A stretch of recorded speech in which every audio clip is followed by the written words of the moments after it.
salaadu cibaadada kale waxay uga duwan tahay shan arrimood waxay uga duwan tahay xajka markii la faray ama soonka la faray ama ashyaada kale islaamka ku salaysan la faray nabi maxamed calayhi salaatu wasalaam dhulkuu joogay laakiin markii nabiga salaada la farayay samada loo sii qaaday waxay tusaale u tahay salaadu inay tahay asaaska islaamka ama udub dhexaadka islaamku ku taagan yahay salaadu waxaan ognahay inay tahay shanta tiira islaamku ku taagan yahay mid ka mid ah arkaan al-khamsa shahaadatu an laa ilaaha illa allah wa anna muhammadar rasuulullah talabaad waa maxay iqaami salaah markaad xerada soo gashooda shahaadato waxa u horeeya laga rabaa waa salaad weey salaadu waxa weeye awwal ma yuhasib al-abd yawm al-qiyamah qiyaamada marka la tago waxa u horeeya ilaahay kala xisaabtamay waa salaad salaadaadi haday fiicnaato inta kale waa lagu dari salaadaadi haday xumaatana ilaahay agtiisa khayr dambe ka rajayn maysid salaadu waa rukniga kaliya ama waa shayga kaliya sharciga kamidka ilaahay ku tilmaamay in iyaduba iimaankiiba tahay iyaduba in islaamkii tahay markuu nabi maxamed baytul maqdis in badan u tukanayay ayaa waxa la faray inuu kacbada u jeedsado markaas waxay yiraahdeen gaaladii iyo yahuudiya nasaaradii yaa waxay yiraahdeen idinkana kuwii iyagoo u tukanaya baytul maqdis dhintay soo gaala ma ahayn oo naarta nala gali maayaan ilaahay baa ka jawaabay sayaqulu sufahaa'u min an-nas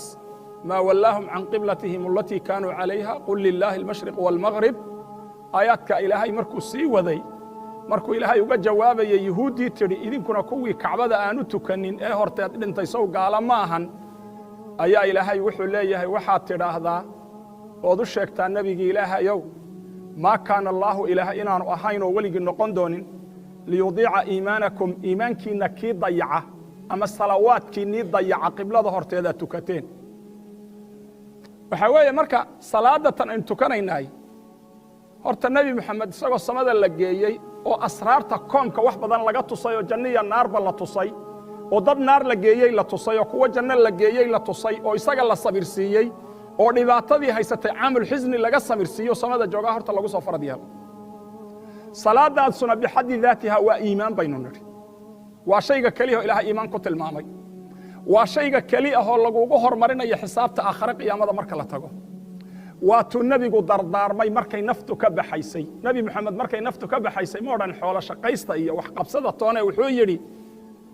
as-salah wa ma malakat aymanukum bay naftu kaga bax aanu salaad baan idinkaga tagay buu nabigu kaleey salaatu wasalaam aanu salaad baan idinkaga tagay salaada ninkii dayacay islaamnimadiisu dayacay salaada ninkii toosiyana diintiisu toosiyay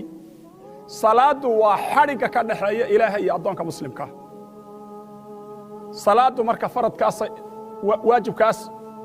qiimiga badan weey nabi maxamed wuxuu ku miisaaliyay ka warrama midkiin hadduu webi biyo macaani marayo nadiifihi gurigiisa hortiisa maalintii hadduu 5 jeer ku qabaysta ka warrama ku maydho 5 jeer buu maydhay hal yabqa min daranihi shay uskagiisa wax ma ka soo hadhayaan ayuu nabigu yiri calayhi salaatu wasalaam